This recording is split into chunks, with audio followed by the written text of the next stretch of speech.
Hi, it's Kamon Reynolds. Let's get back to our package versus nuke challenge. Now, for those of you who haven't watched this, we started these 3 colonies from packages that we purchased from a commercial operation, and the 2 over there by my beautiful wife, Laurel, are our nucleus colonies that we raise and sell to folks. Now, our challenge isn't really just to prove that ours are superior. It's mainly to show you that whatever you start with, you can be successful. And our main goal is to get all 5 of these alive or more going into next year, and then showing you how we do everything to them in any circumstance, whether it's a queen superseding, whether it's giving them more space, how to get them to draw a foundation, when to feed them, when not to feed them. And when it comes to those kind of things, you're going to have to take that with a grain of salt and a spoonful of honey, because we are now in our partial dearth period, and it's going to get worse.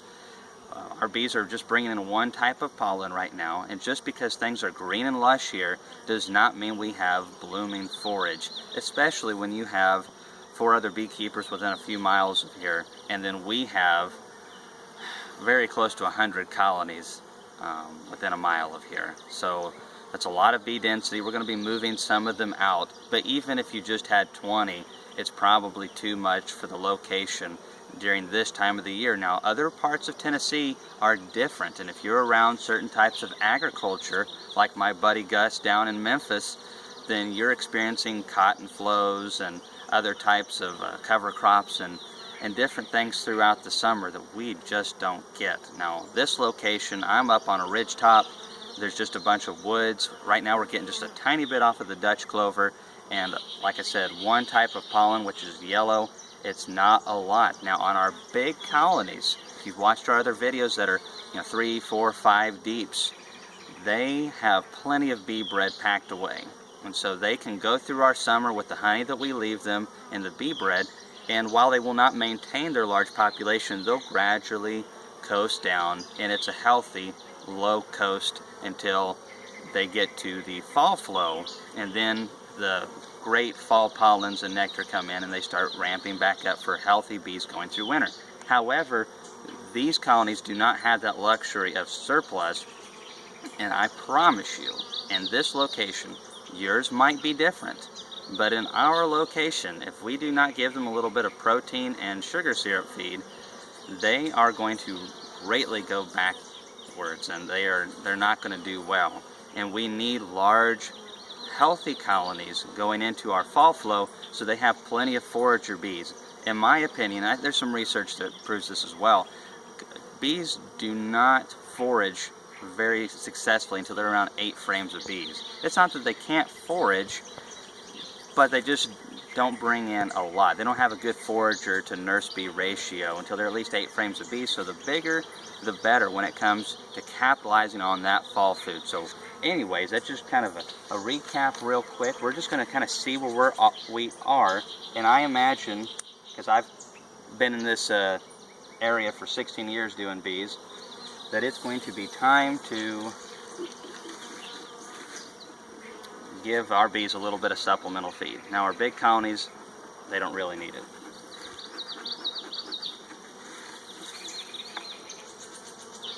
I think I just killed it. Got a little carried away there.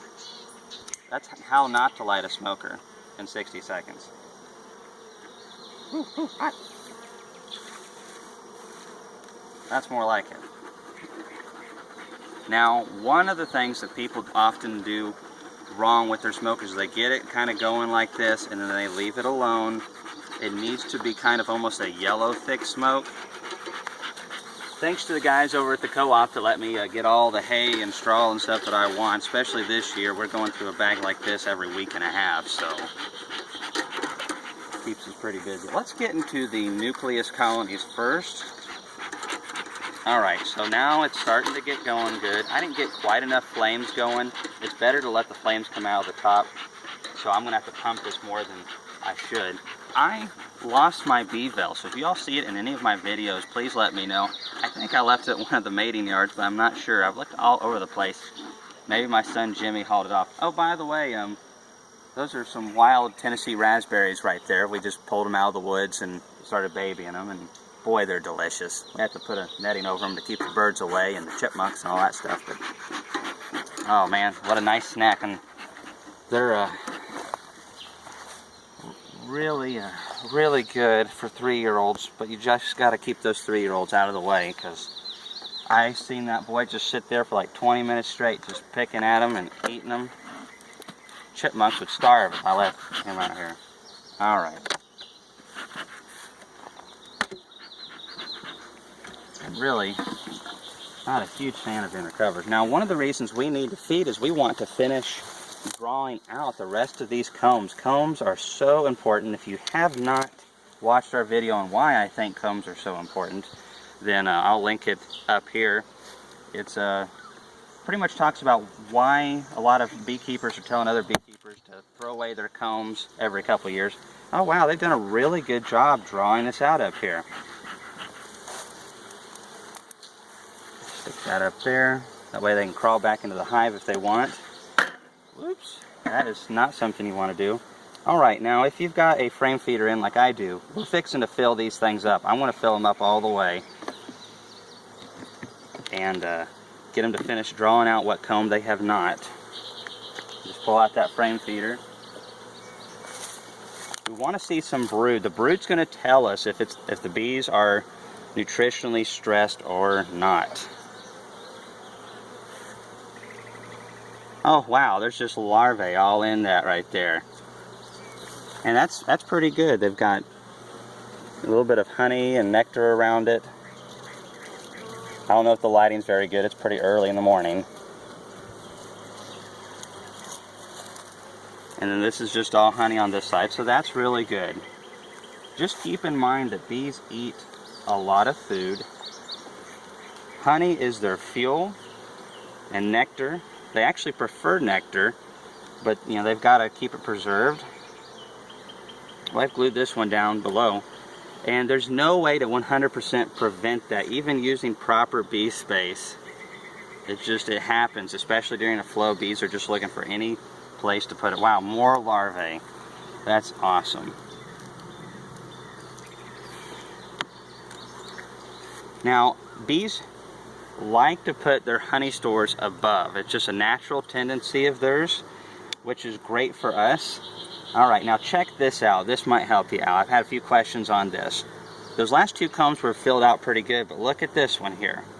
And the reason this is like this is because the other frame got fatter. They haven't fully drawn this one out. It's definitely fixable though. Now, this side's really good. But what happened is if you watched our other package versus nuke challenge video, we brought up a frame or two to help entice them to come up and draw this foundation out. When you bring up that larvae, they have to come up there and keep that larvae fed and keep it warm or cool depending on the temperature outside. And what happened is they took the honey up top and they fattened it out, which bees like to do, which when we are doing our honey supers, we always space them 9, or we've even been toying around with 8 frames to a 10 frame box, and that gives us nice fat combs, so it's easy to take a knife or whatever and just slice that off. So the brood that we brought up is almost completely hatched out now. They're working on it. They put honey over here. These bees have been busy. That's awesome. Now this time of the year when there's not a lot of forage, you want to not keep these frames out very long or you can start robbing. So what we're going to do to correct this frame here is just take it up against a frame of larvae, which we just saw one, and we are just going to stick it right in between these, and that way they'll finish drawing that comb out the right way. Good straight combs are a beekeeper's best friend. Makes it so much easier to pull things out. Now just because they're drawing good up here, this is really good. I didn't expect them to have quite this much drawn. I have not fed them either, but we are still going to feed them anyways, because even though they have a decent bit up here, they've got to survive without a nectar flow of any significance all of this month of June, all of July, and on a bad year, the full month of August. Alright. I've glued that one down below as well. There we go. Now this outer most frame towards you is going to not be drawn, I'm sure, all the way. They do not like to do the outer frames as much. Oh wow, okay, well, what do I know? It looks like it's mostly drawn. To get them to finish it up, if it's not all the way, well, smack me. Those bees have been busy. You know what, these are some of our queens though that are bred for this location. I really do think they do better. There is some research that shows that a well-mated queen has a diverse amount of bees coming out of her because she's mated with multiple drones, produces bees that are up to 25% better at drawing combs than inbred queens. So I don't know if that has anything to do with it or not, but we'll take it. So this colony looks really good. They have a decent bit of feed. I would not feed it a full gallon. I was thinking about doing it, but they have already quite a bit. You don't want to backfill anything. All we're going to do now is just go down below. We saw the queen has been laying up a storm in multiple frames, so I'm not worried about finding her. What I am wanting to see is, have they drawn the foundations that we rotated below?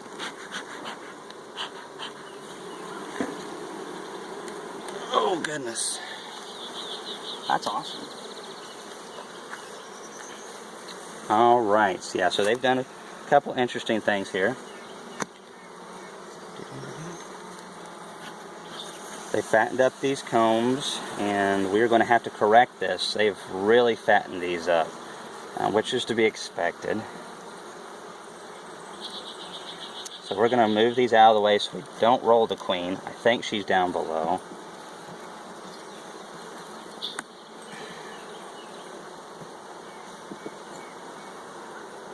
They've drawn these really well, but there's a couple eggs there, and that's got some larvae in it. Okay, we need to get that to a different location.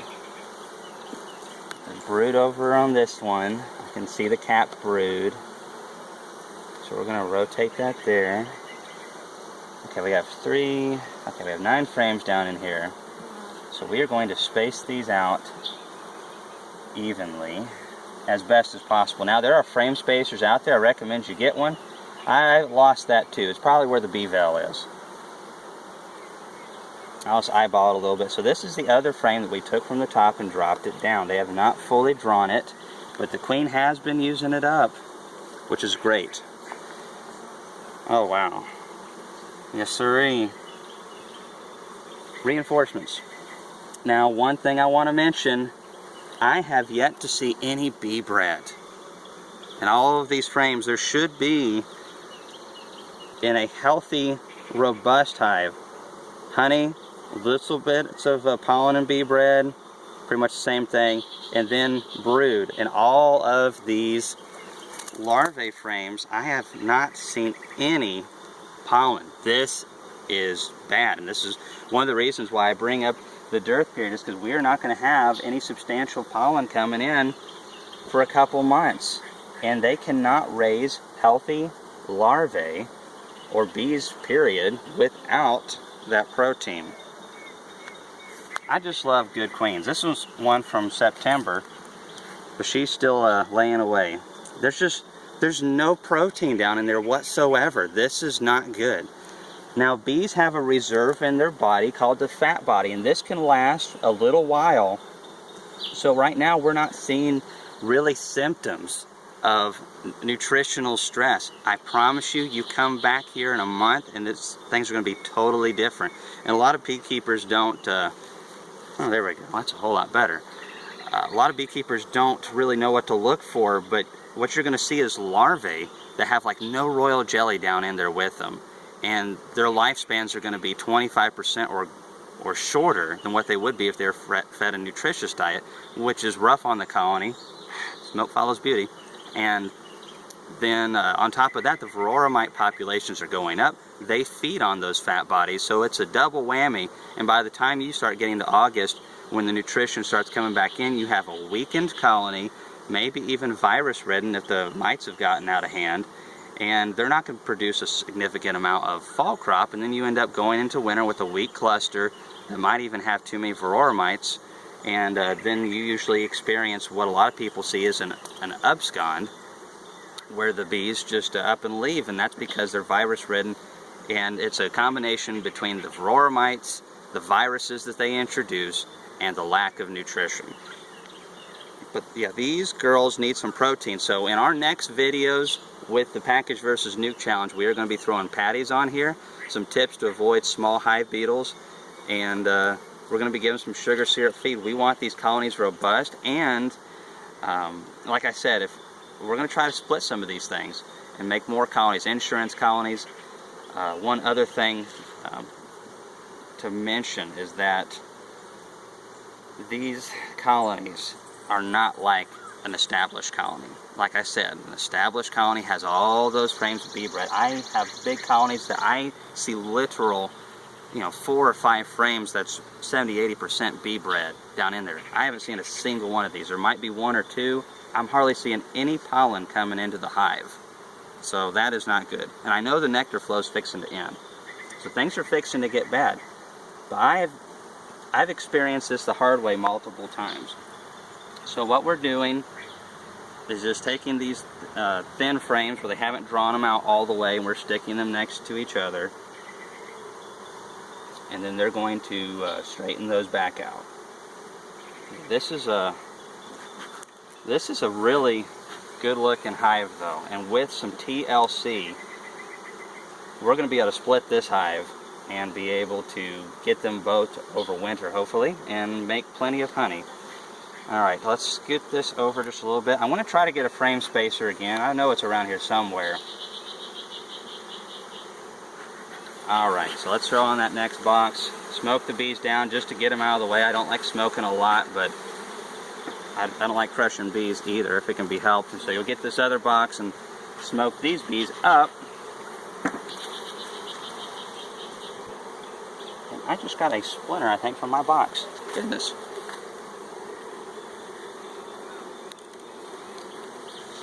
I sure did.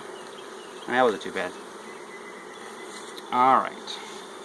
And frame feeder.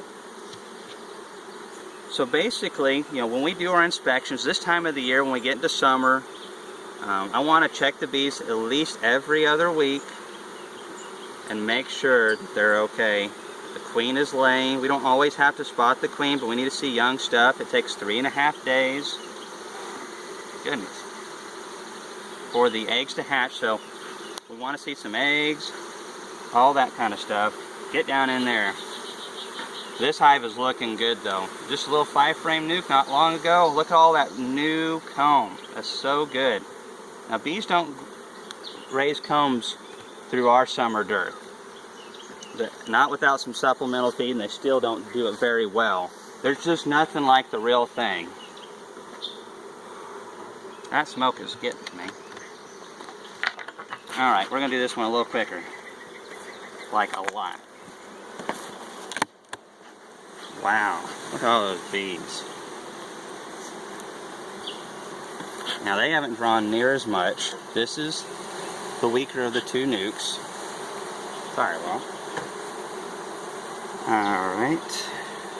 So they have drawn this one out partially, these 2 out partially, and they haven't drawn this one out much at all. So I'm just going to shift a thing or 2 around real quick. The main thing is we need to get some feed on these guys to finish them up on their comb drawing, because I really want double deeps. I know a lot of people use mediums and other type of systems, but you need to get as much comb as you can your first year. Comb is your best buddy. It really helps prevent swarming, and then on top of that you can get more bees, you can get more honey. Comb is next to the bees is the most valuable thing that you'll have. So they haven't drawn that one out much. They just fool around with it a little bit. We're going to stick this one over here. Just brood on that one. Now these are partially drawn out ones. So we're just going to stick this one right in between those.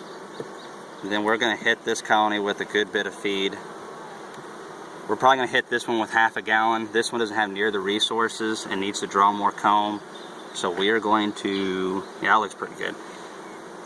We are going to give them like a full gallon on this one. So we're going to fill that feeder up. We're also going to be showing you all a really quick and easy way for hobby beekeepers to feed. It really helps out a lot. Alright, so I'm seeing some eggs over here. As soon as that stuff's hatching out, she's just throwing more back in, so that's good. Now, it's nice to see some eggs and stuff and know you have a queen, because the sooner you know, if there is a situation where you don't have a queen, the sooner you know, the sooner you can take action. Now for me, we have all kinds of queens and cell stages. We've got mated queens we're going to be throwing into some splits today, requeening a few colonies. So for us, that's really convenient, and that's why that queen rearing video series that we're doing might be really helpful. Even if you can just raise yourself an extra 5 queens, you know, it can really help you stay sustainable. Alright, let's check some of these packages out. It's pretty much the same song, second verse, so we're just going to do one package. See how well they're doing. You know what, we're just going to open them all up and just see how they're doing comb drawing wise. Oh, sorry girls.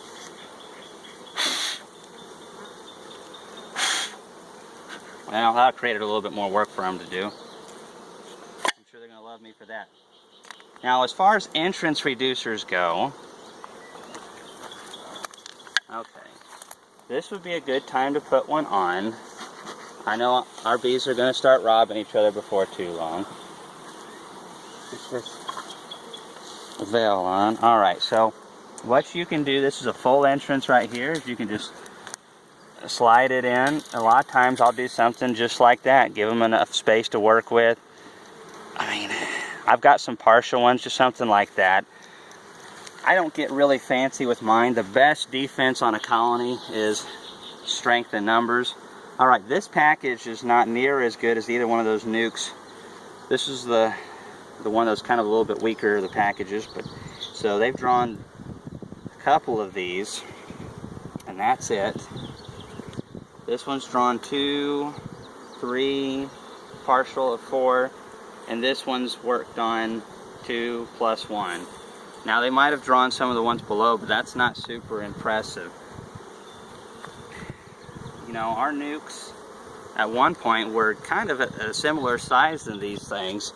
There wasn't that much of a difference, but once they both start taking off, I think the genetics starts really impacting these. Really, there's a lot of nuances we still don't understand, but the percentages are a big deal. Oh my goodness, Jimmy, you scared the living daylights out of me. Yeah, goodness gracious, son. Sneak up behind a father like that? Are you trying to eat my raspberries again? Oh my goodness, are you going to leave me any raspberries?